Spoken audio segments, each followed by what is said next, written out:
Okay, this is Physics Chapter 13, Lecture 1. You can follow along with me in your lecture notes. We'll start at page 1. The first on your own problem that we're going to work is on page 430. All right, just going through the notes here. The types of, so we're moving away from classical Newtonian physics and moving into electricity. The types of charges, you might remember all the way back, certainly to middle school, maybe even to elementary: positive, negative, and neutral. Like charges repel, opposite charges attract. So that's really important. Highlight that. Like charges repel, opposite charges attract. The fundamental charges for the negative charge of the electron, positive charge the proton, and more charge equals stronger attraction or repulsion. So if you move charges closer together, you're going to get a stronger force of attraction or repulsion, depending on the charges. In a conductor, charges flow easily, so usually that's metals. With an insulator, charges don't flow well at all, so that's most nonmetals. The law of charge conservation is that the net amount of electric charge in the universe is constant. So whenever a negative charge is formed, a positive charge is also formed. Conduction is charging an object by contact. Okay, so you've got to have contact if you're charging by conduction. If you're charging by induction, you're charging without contact, and it gives the opposite charge. The item being charged has the opposite charge as the item that's, or the particle that's doing the charging. If you will look in the description box, I'll have a link there of an electroscope demo that shows charging by conduction and induction. Let's look at on your own 13.1.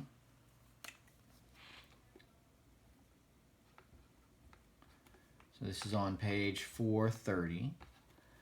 That one says when you walk on a carpeted floor, your body can sometimes become charged. This is evidenced by the fact that when you touch a metal object, you get shocked by the charge that passes from your body to the metal object. Does the carpet charge you by conduction or induction? Well, your feet are touching the carpet. So if there's contact, it has to be conduction, and it would give you the same sign of charge. 13.2, just underneath that, says if you want to use a positively charged object to develop a negative charge on another object, will you charge by conduction or induction? In that case, you would use induction because the charges are opposite. All right, the next part of your notes talks about the electrostatic force, okay, and that's the force between two charges at rest. And we have the electrostatic force equation, which I'll refer to a lot in this entire chapter. You're going to want to memorize this. And that is that force is equal to K, which is Coulomb's constant, times charge 1, which we use a little q, times charge of object 2, over r squared. All right, so in your notes, there's a description of each one, but Coulomb constant, charge 1, that's in coulombs. Charge 2, the unit is also coulombs. And r is the distance between the centers of the two objects. Okay, so we square that, so that's the inverse square law.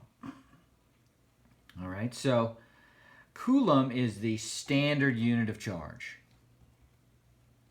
And a Coulomb is a really big charge. It's like a lightning bolt. So we usually work in millicoulombs, microcoulombs. So a coulomb itself is not a particularly practical unit. It's just so big. Now, to how Coulomb's law was determined, what was used, let's say this is a ceiling, and a bar was attached to the ceiling that could twist.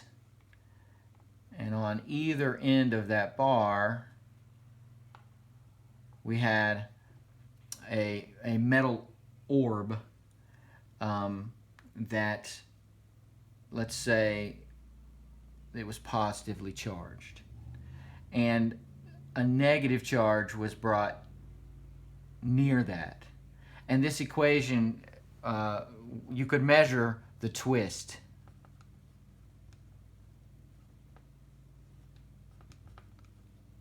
In the bar. Okay? So ultimately, through the amount that it twisted and moved, we could come up with this equation right here. Okay, so you can see, and you don't have to write this down, but how similar it is to our gravitational equation that we talked about all the way back in chapter 7, which was G m1 m2 over r squared. The only difference is we have the gravitational constant is much different than the Coulomb constant. All right, so, but mass 1 and mass 2, similar to charge 1 and charge 2, and you have the distance between the centers of the object squared is the denominator. So if you want, we could call that electric. But the book just goes with F on that. So the gravitational constant is 6.67 times 10 to the minus 11, and I won't give the units. I believe it's Newton meter squared per coulomb. Let's see, Newton per kilo. I've forgotten. And then K is 9 times 10 to the 9th, and I believe that's. Let me look and see what the units are on that on K. Let's see. Newton meter squared per coulomb squared. And I believe this is Newton meter squared per kilogram squared. All right, so that would make sense, all right, because the masses are in kilograms and the charges are in coulombs. So, yeah, but in our problems, I won't be putting the units because it just makes the writing too messy. All right, let's do some math. Turn to page 2 in your notes. Let's see, I think I can fit the first couple problems down here. So let's look at 13.3. And we're looking at the bottom of page 433. So 13.3 says, what is the instantaneous electrostatic force between two 1.4 millicoulomb charges placed 3.1 meters apart? Okay, so this is just straight up plug into the electrical force equation. So that's going to be K, which is 9 times 10 to the 9th. All right, two 1.4. So we don't put the sign of the charge in. 1.4 times 10 to the minus 3. That's millicoulombs. All right, a millicoulomb is 10 to the minus 3 coulombs. So that's why we have to change it to 10 to the minus 3. So 1.4 times 10 to the minus 3 coulombs. Because it's two of those charges. You could have then, if you wanted, you could have just squared one of them. The distance between the two is 3.1 meters, and we've got to square that. All right, so we're looking at a pretty big number, 1,836 newtons. All right, so it's easy to forget to times 10 to the minus 3 because it's millicoulombs, so make sure you do that. Follow along in your calculator. A lot of scientific notation here. You just want to make sure that you can do that without having any troubles. Pause the video if you need to, and we'll do 13.4.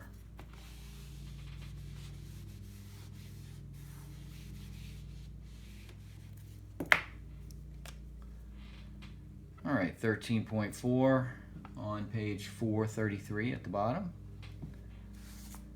Says that two charges, 3.4 coulombs and negative 1.2 coulombs, exert an instantaneous electrostatic force of 1.1 times 10 to the 10th newtons towards each other.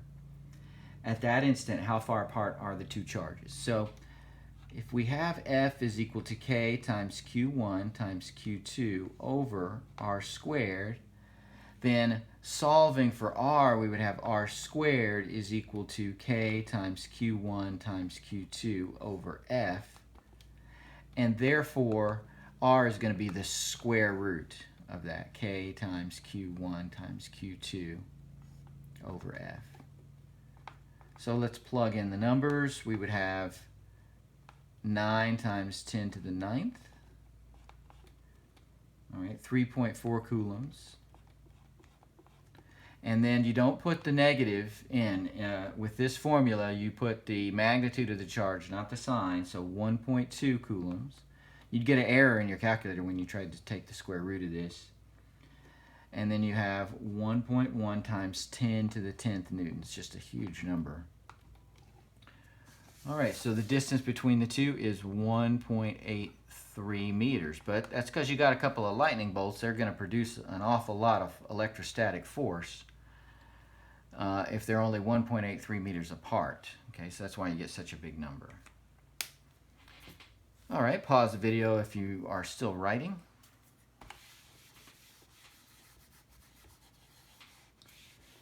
And we'll finish up this lecture with 13.5.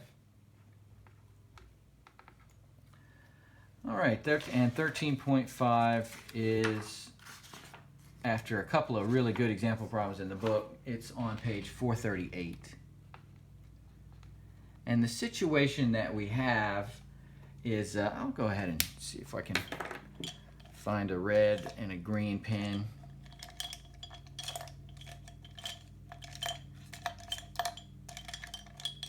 There we go. Okay. So we've got a positive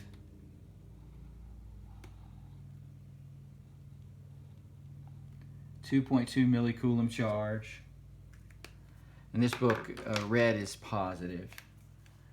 And then in the center we have a minus 3.4 millicoulomb charge. And then on the end we have a minus 3.1 millicoulomb charge.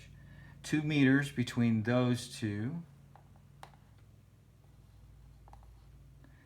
And 2 meters here as well. So let's label those charges just for ease. This is charge 1. Call this charge 2. And that's charge 3. So we want to know what's the instantaneous force on the negative 3.1 millicoulomb charge. So what is the force on this guy? Well, what you have to do is you have to figure out the force that force 1 exerts on force 3 and force 2 exerts on force 3 separately, and then we add those two forces. So force between charge 1 and charge 3 is going to be, we're going to use this equation, 9 times 10 to the 9th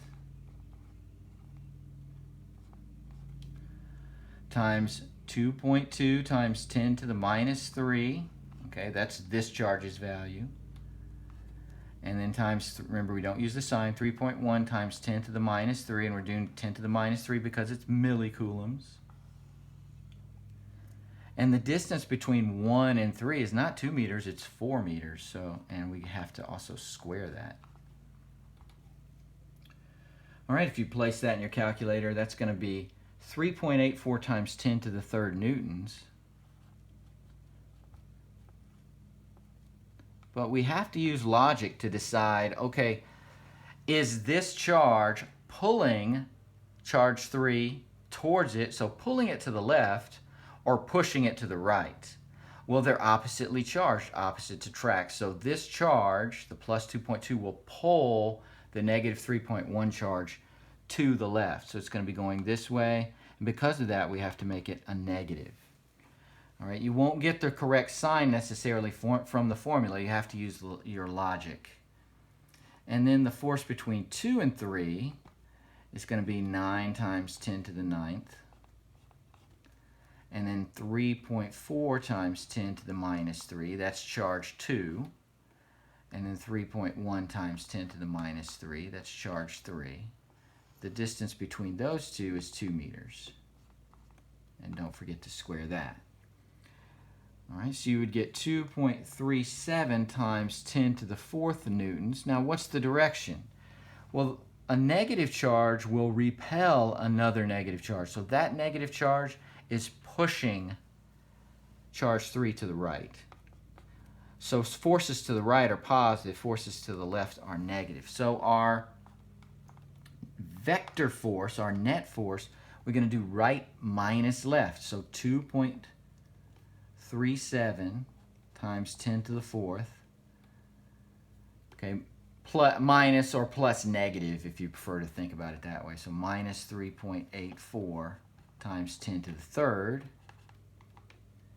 And that would give you 1.99 times 10 to the fourth newtons. The direction of that force, the right force is greater than the left force, so the net direction will be to the right. Okay, so that is the answer to number 5. Now the homework that you can do based on lecture 1, you can do the review questions 1 through 5. You've got enough info to do that, and you can do the practice problems 1 through 5A, just the first part of 5. The second part you won't be able to do until a later lecture, I think after lecture 3. All right, so that will do it for physics lecture 1, and I'll catch you on physics lecture 2.